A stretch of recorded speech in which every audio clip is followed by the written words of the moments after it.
வறுமையை யாரும் விரும்ப மாட்டார்கள்.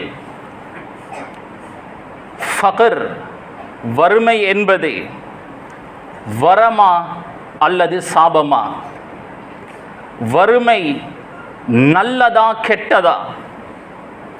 சிலர் வறுமையை விரும்பி கேட்டிருக்கிறார்கள், ஏழ்மையை விரும்பி கேட்டிருக்கிறார்கள். ரசூலுல்லாஹி ஸல்லல்லாஹு அலைஹி வஸல்லம் அவர்கள் ஏழ்மையை கேட்டார்கள். அல்லாஹும்ம அஹ்யினி மிஸ்கீனா வ அமித்னி மிஸ்கீனா வஹ்ஷுர்னி ஃபீ ஸும்ரத்தில் மசாகீன். யா அல்லாஹ், என்னை ஏழையாக வாழ வைப்பாயாக, ஏழையாக மரணிக்க செய்வாயாக, ஏழைகளோடு என்னை எழுப்புவாயாக. ஏழ்மையை ரசூலுல்லாஹி ஸல்லல்லாஹு அலைஹி வஸல்லம் அவர்கள் கேட்டார்கள்.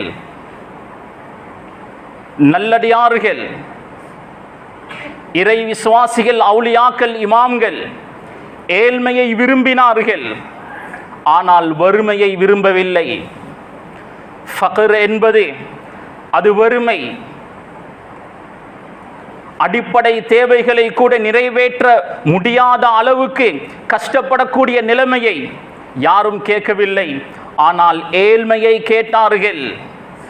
ஜுஹுதை, துன்யாவில் பற்றற்ற தன்மையை விரும்பினார்கள். கணியத்துக்குரிய சகோதரர்களே, சிலர் ஏழ்மையை விரும்பி கேட்டார்கள்.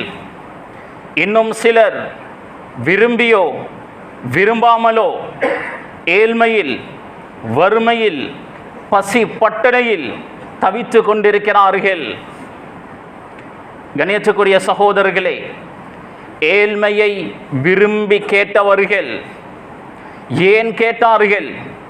கியாமத்துடைய நாள் சுமை இல்லாமல் அல்லாஹ்வை சந்திக்க வேண்டும், மஹ்ஷருடைய மைதானம் கேள்வி கணக்கு குறைய வேண்டும் என்பதற்காக ஏழ்மையை கேட்டார்கள். ரசூலுல்லாஹி ஸல்லல்லாஹு அலைஹி வஸல்லம் அவர்கள் சொன்னார்களே, செல்வந்தர்களுக்கு முன்னர் ஏழைகள் 500 ஆண்டுகளுக்கு முன்னர் சொர்க்கத்துக்கு நுழைவார்கள். செல்வந்தர்களுக்கு கேள்வி கணக்கு அதிகம், விசாரணை அதிகம். ஏழைகளுக்கு சுமை குறைவு, விசாரணையும் குறைவாக இருக்கும். இதை வைத்தே அவுலியாக்கள், நாதாக்கள் ஏழ்மையை அல்லாஹ்விடத்தில் கேட்டார்கள், ஏழ்மையான வாழ்க்கையை விரும்பினார்கள். ஆனால் சிலர் அவர்கள் விரும்பியோ விரும்பாமலோ ஏழ்மையில், வறுமையில் கஷ்டப்பட்டு கொண்டிருக்கிறார்கள், பசி பட்டணையில் அவதிப்பட்டு கொண்டிருக்கிறார்கள். கணியத்துக்குரிய சகோதரர்களே, இந்த மக்களுடைய வறுமையை ஒழிப்பது முஸ்லிமாகிய ஒவ்வொருவரின் மீதும் கட்டாய கடமை. ரசூலுல்லாஹி ஸல்லல்லாஹு அலைஹி வஸல்லம் அவர்கள் சொன்னார்கள், காதல் ஃபக்ரு அய்யகூன குஃப்ரா. ஃபக்ர் என்ற வறுமை குஃப்ராக ஆகிவிடுவதற்கு நெருங்கிவிட்டது. குஃப்ருக்கு நெருக்கம் ஃபக்ர். அல்லாஹ்வை நிராகரிப்பதற்கு நெருக்கமாக இருக்கிறது வறுமை என்பது. வறுமையோடு ஒரு மனிதன் போராடி போராடி கடைசியாக ஒரு கட்டத்தில் துனியாவுடைய ஏதோ ஒரு அமைப்பு வேறொரு மதத்தின் மூலம் இவனுக்கு ஆகும்போது மார்க்கத்தையே விட்டுவிடக்கூடிய அளவுக்கு அவன் சென்று விடுவான். இதைதான் ரசூலுல்லாஹ் சொன்னார்கள், காதல் ஃபக்ரு அய்யகூன குஃப்ரா. இந்த வறுமை, அடிமட்ட ஏழ்மைத்தனம் என்பது குஃப்ராக ஆகிவிடுவதற்கு நெருங்கிவிட்டது. ரசூலுல்லாஹி ஸல்லல்லாஹு அலைஹி வஸல்லம் அவர்கள் துஆ செய்தார்கள், அல்லாஹும்ம இன்னி அஊது பிக மினல் குஃப்ரி வல் ஃபக்ர். யா அல்லாஹ், குஃப்ர், ஃபக்ர் இந்த இரண்டிலிருந்து நான் பாதுகாவல் தேடுகிறேன். இறை நிராகரிப்பிலிருந்து, வறுமையிலிருந்து நான் பாதுகாவல் தேடுகிறேன். குஃப்ரில் இருந்து பாதுகாப்பு தேடியதை போன்று ஃபக்ரில் இருந்தும் பாதுகாப்பு தேடினார்கள். ஒரு சஹாபி கேட்டார், யா ரசூலல்லாஹ், வயஅதிலான், குஃப்ரும் ஃபக்ரும் ஒன்றா? கால நஅம். ரசூலுல்லாஹ் சொன்னார்கள், ஆம், குஃப்ரும் ஃபக்ரும் ஒன்றுதான். கணியத்துக்குரிய சகோதரர்களே, யாராவது ஃபக்ரில் வறுமையில் வாடிக்கொண்டிருக்கிறார்களா? அவர்களை அந்த ஃபக்ரிலிருந்து வெளியேற்றுவது முஸ்லிமாகிய ஒவ்வொரு மனிதனின் மீதும் கட்டாய கடமை. தீன் என்றால் என்ன? மார்க்கம் என்றால் என்ன? நாம் தீன் என்றால் இதுதான் என்று விளங்கி வைத்திருக்கிறோம். அல்லாஹ் குர்ஆனில் சொல்லும் போது அரஐதல்லதி யுகذிபு பித்தீன், மார்க்கத்தை பொய்ப்பிக்க கூடியவர்களை நபியே நீங்கள் காணவில்லையா? மார்க்கத்தை பொய்ப்பிக்க கூடியவர்களை நீங்கள் காணவில்லையா? ஃபதாலிகல்லதி யதுஉல் யதீம் வலா யஹுது அலா தஆமில் மிஸ்கீன், அனாதைகளை அரவணைத்துக் கொள்ள மாட்டார்கள், ஏழைகளுக்கு உணவளிக்குமாறு தூண்டவும் மாட்டார்கள், அனாதைகளை சேர்த்து கொள்ள மாட்டார்கள், ஏழைகளுக்கு உணவளிக்கவும் மாட்டார்கள், உணவளிக்குமாறு தூண்டவும் மாட்டார்கள். கண்ணியத்துக்குரிய சகோதரர்களே, தீன் இல்லாதவர்களுடைய குணம்தான், தீன் இல்லாதவர்களுடைய அஹ்லாக் தான். அனாதைகளை அவர்கள் பொறுப்பெடுக்க மாட்டார்கள், ஏழைகளுக்கு உணவளிக்க மாட்டார்கள். இந்த சூராவுடைய கடைசியில் அல்லாஹ் சொல்கிறான், வயம்னஊனல் மாஊன். மாஊன் என்பது அத்தியாவசியமாக தேவைப்படக்கூடிய பொருட்களுக்கு பாவிக்கப்படக்கூடியது. வீட்டில் பெண்கள் சமைத்துக் கொண்டிருக்கிறார்கள், உப்பு போதாமல் போகிறது, அடுத்த வீட்டில் கேட்கிறார்கள், அதற்கு பெயர் மாஊன். நான் வீட்டில் ஒரு வேலை செய்து கொண்டிருக்கிறேன், மிட்டி என்னுடைய வீட்டில் இல்லை, அடுத்த வீட்டில் நான் கேட்கிறேன், அதற்கு பெயர் மாஊன்.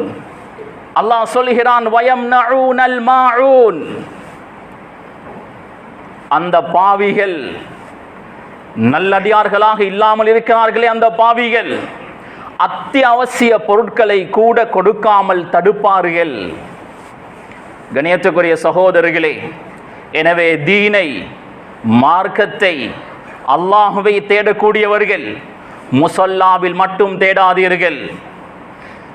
தீனை பரிபூர்ணமாக அடைய வேண்டும் என்று ஆசைப்படக்கூடியவர்கள் மஸ்ஜிதுடைய 4 செவருக்குள்ளால் மட்டும் தேடாதீர்கள். ஏழையுடைய பசியை போக்கி அவனுடைய அந்த சந்தோஷத்தில், அவனுடைய வயிறு நிரம்புவதில் அல்லாஹுடைய திருப்தியை தேடுங்கள், பூர்த்தியான மார்க்கத்தை தேடுங்கள். கணேசக்குரிய சகோதரர்களே, சகர் என்ற நரகத்தில் சிலர் நுழைவார்கள். கேட்கப்படும், மா சலககும் ஃபீ சகர், சகர் என்ற நரகத்திற்கு நீங்கள் நுழைய என்ன காரணம்? எந்த பாவத்திற்காக சகருக்கு நீங்கள் நுழைந்தீர்கள்? அவர்கள் 2 விடயங்களை சொல்வார்கள், 2 பாவங்கள்.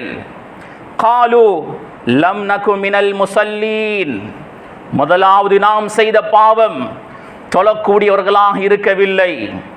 வலம் நகு நுத்இமுல் மிஸ்கீன், ஏழைகளுக்கு உணவளிக்க கூடியவர்களாக இருக்கவில்லை. அவர்கள் செய்த முதல் பாவம் தொழுகையில் பொடும்போக்கு. இரண்டாவது செய்த பாவம் மிஸ்கீன்களுக்கு உணவளிக்க கூடியவர்களாக இருக்கவில்லை.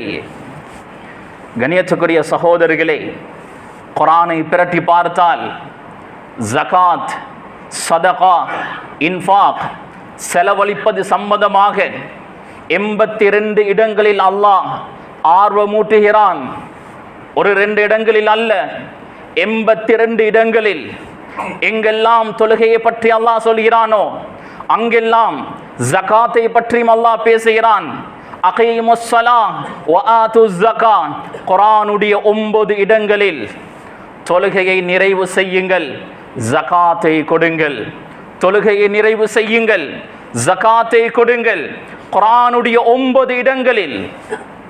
ஒரு இடத்தில் அகீம்னஸ் ஸலாஹ் வ ஆதீனஸ் ஸகாத், பெண்களை பார்த்தும் அல்லாஹ் சொல்கிறான், பெண்கள் தொழுகை நிறைவு செய்யட்டும், ஜகாத் கொடுக்க அவர்களுக்கு வசதி இருந்தால் அவர்களும் ஜகாத்தை நிறைவு செய்யட்டும்.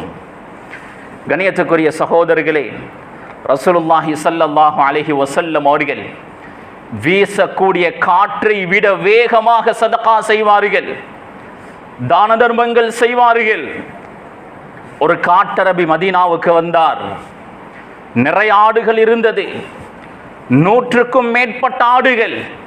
அவர் கேட்டார், இது யாருடைய ஆடுகள், இது யாருடைய ஆட்டு மந்தை? அங்கிருந்தவர்கள் சொன்னார்கள், முஹம்மது ஸல்லல்லாஹு அலைஹி வஸல்லம் அவர்களுடையது. முஹம்மது ஸல்லல்லாஹு அலைஹி வஸல்லம் அவருடைய வீட்டுக்கு வந்தார் அந்த காட்டரபி, கிராமப்புறத்தை சேர்ந்தவர். யா முஹம்மத், யா முஹம்மத் என்று சத்தம் போட்டார். பொதுவாக காட்டரபிகள் நாகரிகம் தெரியாது, ரசூலுல்லாஹுடைய பெயரை சொல்லிதான் அழைப்பார்கள். முஹம்மது ஸல்லல்லாஹு அலைஹி வஸல்லம் அவர்கள் வீட்டிலிருந்து வந்தார்கள். ஏதாவது எனக்கு உதவி செய்யுங்கள் என்று கேட்டார். ரசூலுல்லாஹ் சொன்னார்கள், எல்லா ஆட்டையும் கொண்டு போ என்றார்கள். வந்தவருக்கு ஆச்சரியம், சுப்ஹானல்லாஹ், நான் கேட்டது ஏதாவது ஒன்றை தான், ஏதாவது சிறியொரு சதகா தர்ம தானத்தை தான் நான் எதிர்பார்த்தேன். முழு ஆட்டு மந்தையும் தந்து விட்டார். 100க்கும் மேற்பட்ட ஆடுகளை எடுத்துக்கொண்டு போனார். அவருடைய கிராமப்புறத்துக்கு சென்று அவர் சத்தம் போடுகிறார், யா கௌம், ஓ மக்களே, அஸ்லிமு, இஸ்லாத்தை ஏற்றுக்கொள்ளுங்கள். ஃபஇன்ன முஹம்மதன் யுஅதி, முஹம்மது ஸல்லல்லாஹு அலைஹி வஸல்லம் அவர்கள் யுஅதி அதாஅ, கொடை கொடுக்கிறார். எப்படியாப்பட்ட கொடை தெரியுமா? மல்லா யக்ஷல் ஃபக்ர், ஏழ்மையை வறுமையை பயப்பட மாட்டார்களே, அவர்களுடைய அதாவாக கொடையாக அவர் கொடை கொடுக்கிறார். முஹம்மது ஸல்லல்லாஹு அலைஹி வஸல்லம் வறுமையை பயப்படவில்லை, இருக்கின்ற அனைத்தையும் எனக்கு தந்துவிட்டார். எனவே அஸ்லிமு, இஸ்லாத்தை ஏற்றுக்கொள்ளுங்கள் என்று பிரச்சாரம் செய்கிறார். ரசூலுல்லாஹ் தன்னிடம் இருக்கக்கூடிய அனைத்தையும் கொடுத்தார்கள்.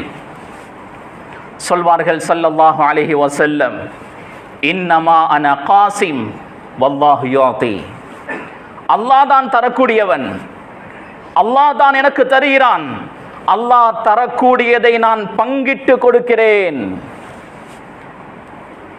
அல்லாஹ் தருகிறான், நான் கொடுக்கிறேன். கண்ணியத்துக்குரிய சகோதரர்களே, ஒரு இமாமிடத்தில் ஒரு மனிதர் வந்து கேட்டார், கொடைகளை பற்றி சொல்லும் போது, இந்த சதகா தான தர்மங்களை பற்றி சொல்லும் போது ஹாத்திம் என்ற மனிதரை பற்றி தான் அதிகம் பேசப்படுகிறது. அந்த இமாம் சொன்னார், ஹாத்திம் மிக பெரும் ஒரு கொடை வள்ளல், கொடுத்தார். அவருடைய வீட்டில் 7 கதவுகள் இருந்தது. ஒரு ஃபகீர், ஒரு மிஸ்கீன் ஒரு கதவால் வந்து யாசகம் கேட்பார், ஹாத்திம் கொடுப்பார். அடுத்த வாசலால் வந்தால் 2வது தடவையும் கொடுப்பார். இன்னொரு வாசலால் வந்தால் அப்பையும் கொடுப்பார். 7 வாசல்களின் மூலம் அவர் வந்தாலும் 7 தடவையும் கொடுப்பார். ஆனால் முஹம்மது ஸல்லல்லாஹு அலைஹி வஸல்லம் அவர்கள் ஒரு முறை கொடுத்தால் அவன் திரும்ப மறுபடியும் யாசகம் கேட்டு வரமாட்டான். அந்த அளவுக்கு அள்ளி கொடுப்பார்கள், கணக்கு பார்க்காமல் கொடுப்பார்கள். கணேசக்குரிய சகோதரர்களே, தேவையுடையவர்கள் நிறைய பேர் இருக்கிறார்கள். சொத்து செல்வங்களை சேகரித்து வைத்துக் கொண்டு எங்களுடைய கபருக்கு நாம் என்ன கொண்டு போக போகிறோம்? அலெக்சாண்டர், சிலர் துல்கர்னைன் அலைஹிஸ்ஸலாம் அவர்கள் தான் அலெக்சாண்டர் என்று குறிப்பிடுகிறார்கள். வல்லாஹு அலம். அலெக்சாண்டர் கடைசி நேரத்தில் வசியத் செய்தார், என்னுடைய கடைசி ஊர்வலத்தில் என்னுடைய ஜனாசாவை கொண்டு போகும்போது சந்தூக்கில் இருந்து என்னுடைய 2 கைகளை வெளியே போட்டு கொண்டு வாருங்கள். என்னுடைய ஜனாசாவை பார்க்கக்கூடிய அனைவர்களும் விளங்கிக் கொள்ளட்டும். முழு உலகத்தையும் சுற்றியவர், பெரும் செல்வங்களுக்கு சொந்தக்காரர். ஆனால் எதுவுமே எடுக்காமல், துன்யாவுடைய அற்ப காசுகள் எடுக்காமல் அவர் அடக்கம் செய்யப்படுகிறார் என்பதை என்னுடைய ஜனாசாவை பார்க்கக்கூடிய அனைத்து மக்களும் விளங்கிக் கொள்ளட்டும் என்று அவர் வசியத் செய்தார். கணியத்துக்குரிய சகோதரர்களை, நாம் வஃபாத்தாகும் போது எதை கொண்டு போகிறோம்? எவ்வளோ சொத்து செல்வங்கள் இருந்தாலும் எங்களால் எதுவுமே கொண்டு போக முடியாது. கணியத்துக்குரிய சகோதரர்களே, நபி இஸ்மாயில் அலைஹிஸ்ஸலாம் அவர்களை பற்றி அல்லாஹ் குர்ஆனில் சொல்லும் போது, இஸ்மாயில் அலைஹிஸ்ஸலாம் நபி இப்ராஹிம் அலைஹிஸ்ஸலாம் அவர்களுடைய மகன், ஒரு நபி, சிறு வயதிலிருந்து தியாகம் செய்தவர். அவருடைய சில குணங்களை பற்றி அல்லாஹ் சொல்கிறான். وَكَانَ يَأْمُرُ أَهْلَهُ بِالصَّلَاةِ وَالزَّكَاةِ. இஸ்மாயில் அலைஹிஸ்ஸலாம் தனது குடும்பத்திற்கு தொழுமாறு ஏவுவார், ஜகாத் கொடுக்குமாறு ஏவுவார். وَكَانَ عِندَ رَبِّهِ مَرْضِيًّا. அல்லாஹ்விடத்தில் அவர் பொருந்தி கொள்ளப்பட்ட அடியாராக இருந்தார். இஸ்மாயில் அலைஹிஸ்ஸலாம் அவர்களிடத்தில் எவ்வளவு நல்ல பண்புகள், நல்ல அஹ்லாக்குகள் இருந்திருக்கும். அல்லாஹ் சொல்கின்ற 2 குணங்கள், தொழுகையை ஏவுவார், ஜகாத் கொடுக்குமாறு சொல்லுவார். இதை நல்ல குணமாக அல்லாஹு தஆலா இஸ்மாயில் அலைஹிஸ்ஸலாம் அவர்களை பற்றி அல்லாஹ் சொல்கிறான். இஸ்மாயில் அலைஹிஸ்ஸலாம் இப்ராஹிம் அலைஹிஸ்ஸலாமுடைய மகன். இப்ராஹிம் அலைஹிஸ்ஸலாம் எந்தளவு பெரும் கொடை வள்ளலாக இருந்தார் குர்ஆன் பேசுகிறது. விருந்தாளிகள் வந்தால் இப்ராஹிம் அலைஹிஸ்ஸலாம் அவர்கள் எப்படி கவனிப்பார்கள்? அவருடைய மகன் நபி இஸ்மாயில் அலைஹிஸ்ஸலாம் அவர்கள் சிறு வயதாக இருக்கும் போது நிலத்தில் உதைந்தார்கள். ஜம்சம் நீர் ஊற்றெடுத்தது. இன்று வரை ஜம்சம்முடைய நீர் வந்து கொண்டே தான் இருக்கிறது. கணியத்துக்குரிய சகோதரர்களே, இதே நேரம் கொடுக்காமல் தடுத்து வைத்தவர்களை பற்றியும் குர்ஆன் பேசுகிறது. அல்லாஹ் காரூனுடைய வரலாற்றை பற்றி பேசுகிறான். மூசா அலைஹிஸ்ஸலாம் அவர்கள் காரூனுக்கு சொன்னார்கள், வஅஹ்சின் கமா அஹ்ஸனல்லாஹு இலைக். அல்லாஹ் உனக்கு உபகாரம் செய்தது போன்று நீயும் உபகாரம் செய். மேல்மிச்சமாக செய்யக்கூடிய சதகாவை பற்றி சொல்லவில்லை, கடமையான ஜகாத்தை கொடுக்குமாறு சொன்னார்கள். வலா தப்கில் ஃபஸாத ஃபில் அர்த். பூமியில் குழப்பங்களை உண்டு பண்ணாதே என்று மூசா நபி அவர்கள் சொன்னார்கள். காரூன் சொன்னான், கால இன்னமா ஊதீதுஹு அலா இல்மின் இன்தி. என்னுடைய அறிவு ஆற்றலால் தான் எனக்கு இவ்வளவு சொத்து செல்வங்கள், நான் ஏன் கொடுக்க வேண்டும்? பூமி அவனை உள்வாங்கியது, அவனுடைய முழு சொத்து செல்வங்களையும் உள்வாங்கியது. முஃபஸ்ஸிரூன்கள், குர்ஆனுடைய விரிவுரையாளர்கள் பதிவு செய்கிறார்கள், இன்னும் பூமி அவனை உள்வாங்கிக் கொண்டே இருக்கிறது. இஸ்மாயில் அலைஹிஸ்ஸலாம் அவர்கள் கொடுத்தார்கள்.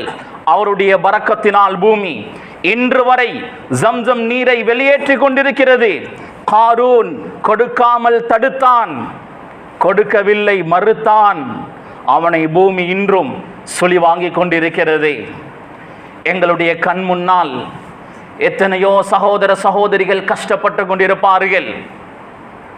எங்களுடைய உறவினர்கள், அக்கம் பக்கத்தில் வசிக்கக்கூடியவர்கள், மஹல்லா வாசிகள் என்று எங்களுடைய கண் முன்னால் எத்தனையோ பேர் கஷ்டப்பட்டு கொண்டிருப்பார்கள். இந்த நேரம் சொத்து செல்வத்தை நாம் சேகரித்து வைத்துக் கொண்டிருந்தால், பதுக்கி கொண்டிருந்தால், அல்லாஹுடைய அதாப் எவ்வளவு பயங்கரமாக இருக்கும். காரூன் செய்த வேலையை தானே நாமும் செய்கிறோம். கணியத்துக்குரிய சகோதரர்களே, கொடுக்கும் போது யாரும் நினைக்காதீர்கள் இந்த பணம் வீணான பணம் என்று. கொடுப்பது பன்மடங்காக திரும்ப வரும். இது அல்லாஹுடைய வாக்கு. அல்லாஹ் ஒருபோதும் தனது வாதாவை, தனது வாக்குறுதியை மீற மாட்டான். வாக்குறுதியை நிறைவேற்றக்கூடியவன் அல்லாஹ். அல்லாஹ் சொல்கிறான், வமா அன்ஃபக்தும் மின் ஷைஇன் ஃபஹுவ யுக்லிஃபுஹு வஹுவ கைருர் ராஸிகீன். நீங்கள் என்ன செலவழித்தாலும் அதை அல்லாஹ் உங்களுக்கு திரும்ப தருவான். அவனே ரிஸ்க் வழங்கக்கூடியவர்களில் மிகச்சிறந்தவன். நல்லடியார்களை பற்றி அல்லாஹ் குர்ஆனில் பேசும்போது, கானு கலீலம் மினல் லைலி மா யஹ்ஜூன். இரவில் கொஞ்ச நேரம் உறங்குவார்கள், நீண்ட நேரம் இபாதத் செய்வார்கள். வபில் அஸ்ஹாரிஹும் யஸ்தக்ஃபிரூன். சஹருடைய நேரம் இஸ்திக்ஃபாரில் ஈடுபடுவார்கள். வஃபி அம்வாலிஹிம் ஹக்குல் லிஸ்ஸாயிலி வல் மஹ்ரூம். அவர்களுடைய சொத்து செல்வங்களில் சாயில், கேட்டு வரக்கூடியவர்களுக்கும் ஒரு பங்கு இருக்கும். வல் மஹ்ரூம், கேட்காமல் கௌரவமாக வாழ்ந்து கொண்டிருக்கிறார்களே, ஆனால் அவர்களுக்கு தேவை இருக்கும். ரெஸ்பெக்டாக வாழ்வார்கள், யாரிடத்திலும் கையேந்த மாட்டார்கள், அவர்களுக்கும் ஒரு ஹக் இருக்கும் என்று அல்லாஹ் சொல்கிறான். எனவே நல்லடியார்கள் சாயில் கேட்டு வரக்கூடியவருக்கும் கொடுப்பார். கேட்டு வரக்கூடியவரை ஒரு நாளும் விரட்டக்கூடாது. கேட்டு வரக்கூடியவரை விரட்டக்கூடாது. நல்லடியார்கள் கொடுப்பார்கள்.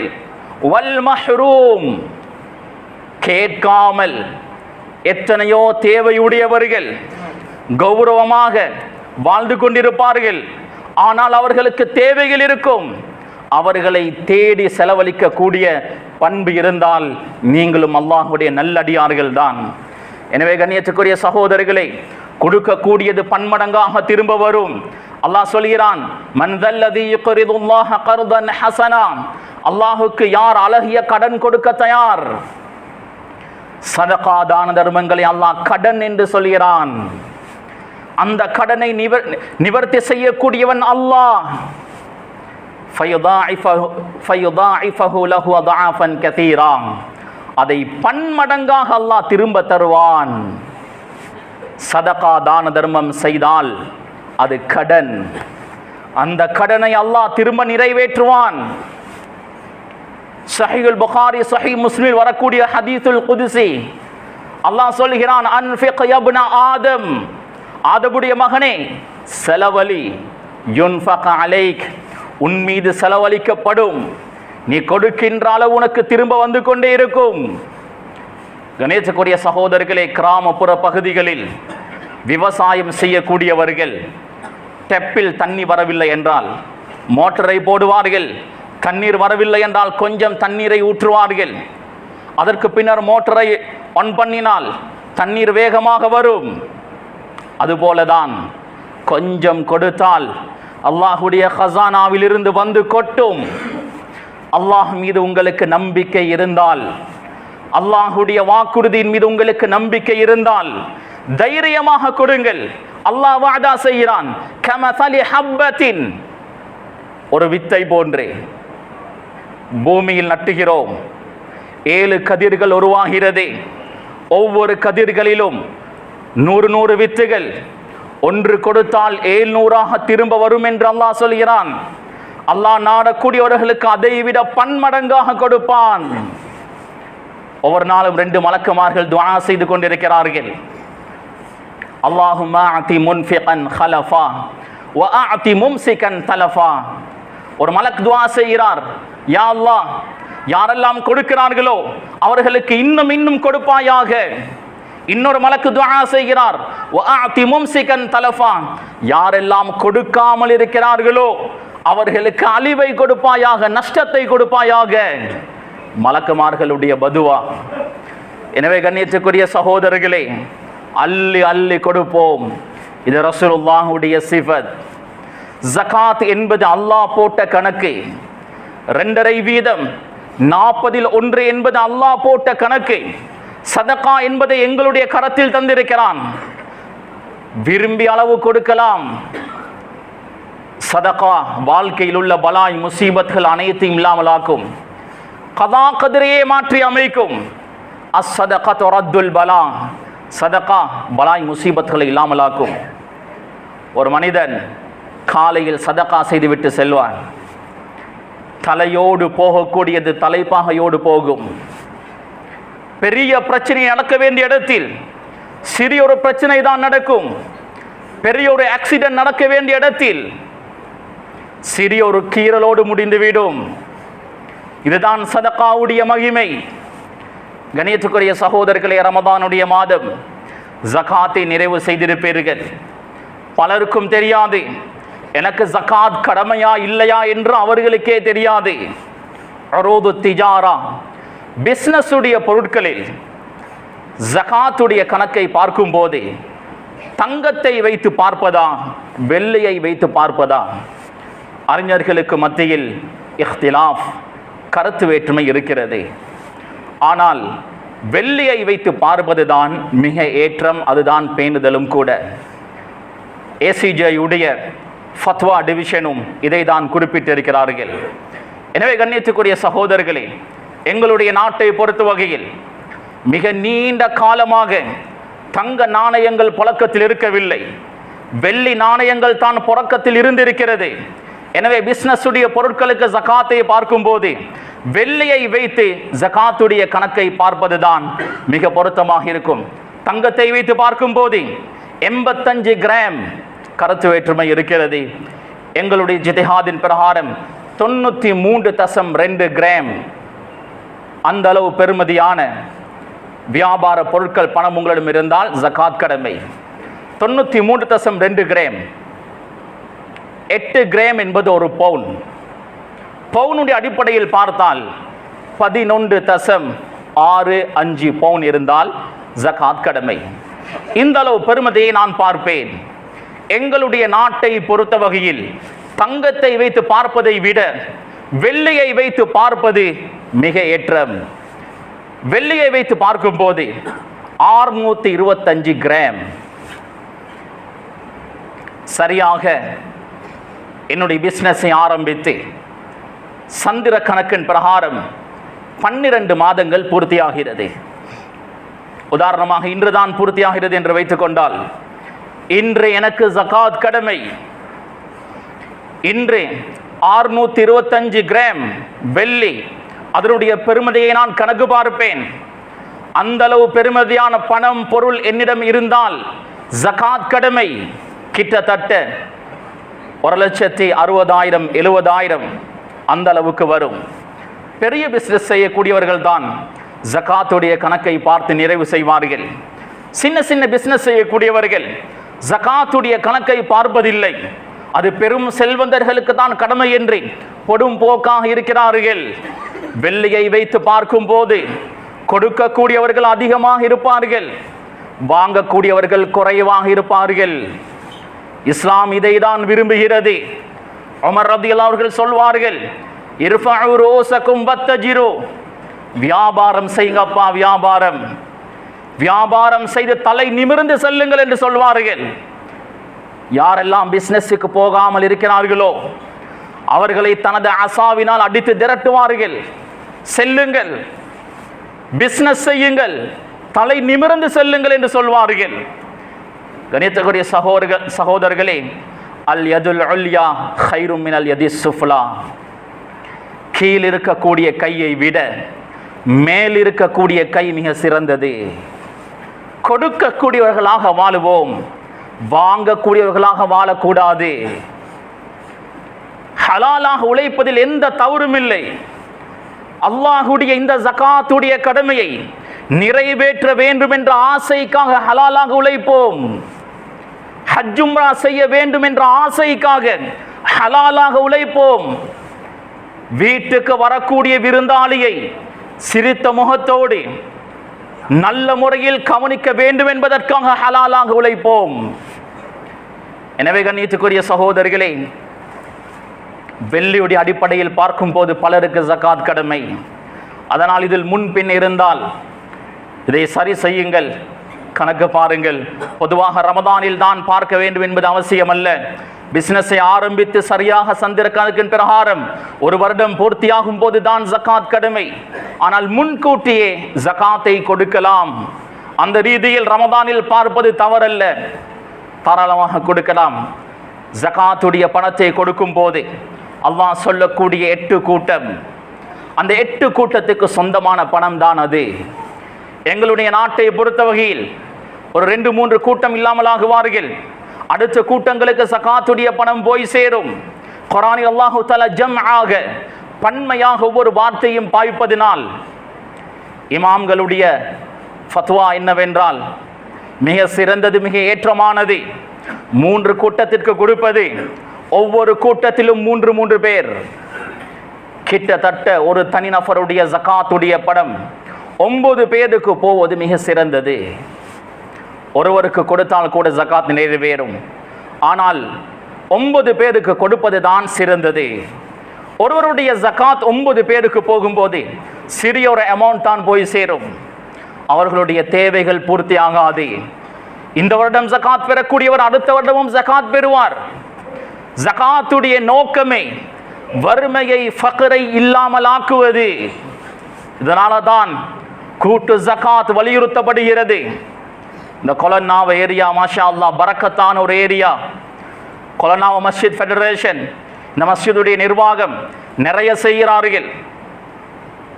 ஜகாத்தை கொடுக்கும் போது எல்லாரும் தனித்தனியாக கொடுக்காமல், அல்லது ஒரு பகுதியை நீங்கள் தனித்தனியாக கொடுப்பதற்கு ஒதுக்கினாலும் கூட்டாக ஜகாத் கொடுப்பதற்கு நீங்கள் ஒத்துழைக்க வேண்டும். இதன் மூலம் ஃபக்ரை, வறுமையை இல்லாமலாக்கலாம். பைத்துல் ஜகாத்தில் இருக்கக்கூடியவர்கள், ஜகாத் பெற தகுதியானவர்களுக்கு ஒரு தொழில் வியாபாரத்திற்கு உண்டான ஒரு வழிமுறையை காட்டி கொடுத்தால், அந்த ஏற்பாடை செய்து கொடுத்தால், அவர்களும் அடுத்த வருடம் ஜகாத் கொடுக்கக்கூடியவர்களாக மாறிவிடுவார்கள். கண்ணியத்துக்குரிய சகோதரர்களே, ஜகாத்துடைய நோக்கமே ஃபக்ரை இல்லாமலாக்குவதுதான். அவர்களுக்கு பிசினஸ் உடைய ஏற்பாடை செய்து கொடுத்து அதை கவனிக்கவும் வேண்டும். இல்லை என்றால் அடுத்த வருடம் மறுபடியும் அவர்கள் ஜகாத் வாங்குவார்கள். ஒரு வருடத்தில் ஜகாத் வாங்கக்கூடியவர் அதற்கு பின்னர் அவர் ஜகாத் வாங்கக்கூடாது, கொடுக்கக்கூடியவராகத்தான் மௌத்து வரை இருக்க வேண்டும். கண்ணியத்துக்குரிய சகோதரர்களே, பெரியோர்களே, யாரை நாம் தெரிவு செய்து ஜகாத்துடைய பணத்தை கொடுத்து அவரை தூக்கிவிட வேண்டும் என்று நாம் ஆசைப்படுகிறோமோ, அவர்களுடைய பிசினஸை கவனிப்பதோடு அமல் இபாதத்தினுடைய அந்த பக்கத்தையும் பார்க்கப்பட வேண்டும். தொழுகை இல்லாதவனுடைய வாழ்க்கை பலாய் முசீபத்களால் நிறைந்திருக்கும். சிலர் கோடீஸ்வரர்களாக இருப்பார்கள், சொத்து செல்வம் தலைக்கு மேல் இருக்கும், ஆனால் அல்லாஹ் வாழ்க்கையில் உள்ள நிம்மதியை எடுத்து விடுவான். தொழுகை இல்லாத வாழ்க்கை சந்தோஷமாக இருக்காது. எவ்வளவோ பட்டு பட்டு பட்டு பட்டு திருந்தாமல் தான் எங்களில் எத்தனையோ பேர் இருக்கிறோம். எங்களுக்கு நல்லக தெரியும், தொழுகை இல்லை என்றால் படாத பாடுபட வேண்டியிருக்கும். தெரிந்து கொண்டே தொழுகையில் முன்பின். பிசினஸில் நஷ்டம் வராமல் இருக்குமா? கணேசக்குரிய சகோதரர்களே, சாதாரணமாக பிசினஸ் செய்யக்கூடியவர்கள், அடிமட்டத்தில் இருக்கக்கூடியவர்கள், உங்களுடைய வாழ்க்கை சந்தோஷமாக இருக்க வேண்டுமா? நீங்கள் உங்களுடைய பிசினஸில் முன்னேற வேண்டுமா? தொழுகையில் பேணுதலாக இருந்து கொள்ளுங்கள். அல்லாஹ் துன்யாவை வாரி வழங்குவான். பெரும் செல்வந்தர்களாக இருக்கிறீர்களா, பணம் இருக்கிறது என்று பெருமையோடு தொழுகையில் முன்பின் செய்தால் அல்லாஹ் போதுமானவன். சொத்து செல்வங்கள் உங்களிடத்தில் இருக்கும், உங்களுடைய கடைசி முடிவு எப்படி ஆகுமோ தெரியாது. வாழ்க்கையில் சந்தோஷத்தை இழந்து விடுவீர்கள். எனவே கணேசக்குரிய சகோதரர்களே, மிக நிதானமாக செயற்படுவோம். ஜகாத்துடைய கணக்கை வெள்ளியுடைய அடிப்படையில் நாம் பார்த்து எங்களுடைய ஜகாத்தை நாம் நிவர்த்தி செய்வோம். இதனால் ஆக தேவை உடையவர்களுக்கு, ஃபக்ரில் வறுமையில் வாடக்கூடியவர்களுக்கு தேவையான அந்த பணங்கள் போய் சேரும். எனவே ரப்புல் ஆலமீன் ஃபக்ரில், ஏழ்மையில், வறுமையில் யாரெல்லாம் அவதிப்பட்டு கொண்டிருக்கிறார்களோ, கஷ்டப்பட்டு கொண்டிருக்கிறார்களோ அவர்களுக்கு சந்தோஷமான மகிழ்ச்சியான வாழ்க்கையை கொடுப்பானாக, செல்வ செழிப்பை கொடுப்பானாக. ரப்பே ரஹ்மானே, எங்களுடைய பாவங்களை, தப்பு தவறுகளை, குற்றம் குறைகளை மன்னிப்பாயாக. ரப்பே, நாம் பாவிகள் யா அல்லாஹ், தவறு செய்யக்கூடியவர்கள் ரப்பே. ரமதானில் தௌபா செய்தோம் ரப்பே, அதற்கு பின்னரும் எங்களால் பாவங்கள் நிகழ்கிறது ரப்பே. உண்மையான தௌபா செய்து உன் பக்கம் மீள்கிறோம் ரப்பே. உனது ரஹ்மத்தினால் எங்களை அரவணைப்பாயாக ரப்பே. எங்களுடைய எல்லா பாவங்களையும் மன்னிப்பாயாக. நீ விரும்பக்கூடிய முறை பிரகாரம் இந்த பூமியில் வாழக்கூடிய பாக்கியத்தை எங்களுக்கு நசீபாக்குவாயாக ரப்பே. கடைசி நேரத்தில் கலிமாவுடைய பாக்கியத்தை தருவாயாக, நல்ல மௌத்தை தருவாயாக, சுஜூதுடைய மௌத்தை தருவாயாக, தௌபாவுடைய மௌத்தை தருவாயாக. நாளை மஹ்ஷருடைய மைதானத்தில் கேவலப்படுவதை விட்டு எங்களை பாதுகாப்பாயாக. சொர்க்கத்தை எங்களுக்கு வாஜிபாக்குவாயாக, நரகத்தை எங்கள் மீது ஹராமாக்குவாயாக. ரசூலுல்லாஹ்வோடு சொர்க்கத்தில் வாழக்கூடிய பாக்கியத்தை தருவாயாக ரப்பே ரஹ்மானே. உனது முனாஜாவை, லிகாவை நசீபாக்குவாயாக. உன்னை நேருக்கு நேர் பார்த்து பேசக்கூடிய பாக்கியத்தை தருவாயாக ரப்பே. எங்கள் அனைவர்களுக்கும் ஹஜ் உம்ராவுடைய பாக்கியத்தை தருவாயாக. உனது கஅபாவை முத்தமிடக்கூடிய பாக்கியத்தை தருவாயாக. ரசூலுல்லாஹ்வுடைய கபரை ஜியாரத் செய்யக்கூடிய பாக்கியத்தை தருவாயாக. ரௌதாவில் தொழக்கூடிய பாக்கியத்தை தருவாயாக ரப்பே. எங்களுடைய ஹலாலான ஹவாயிஜ்கள் அனைத்தையும் நிறைவேற்றி தருவாயாக.